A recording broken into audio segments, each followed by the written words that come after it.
আমি আজকে তোমাদেরকে গুচ্ছের জন্য খুবই খুব ইম্পর্টেন্ট একটা কোশ্চেন সলভ করে দিব। সেটা হচ্ছে বৃত্তের পোলার সমীকরণ কিরকম হয়। খেয়াল করো, আমরা বললাম r = 4 কিসের সমীকরণ।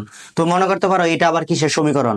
খেয়াল করো, আমরা কিন্তু কার্টেসীয় পোলারের সম্পর্কতে কি জানি, x² + y², এটার রুট, এটা কি ছিল, r কিন্তু এটা ছিল r√x² + y²। উভয় পক্ষে বর্গ করো, তাহলে r² সমান কি হয়, r² সমান হয় x² + y²।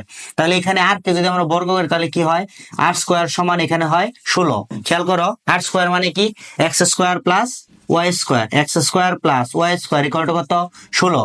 তাহলে হচ্ছে x² + y² = 4²। এটা কিন্তু বেসিক্যালি একটা বৃত্তের সমীকরণ। বৃত্তের সমীকরণটা কি ছিল, x² + y² = r²।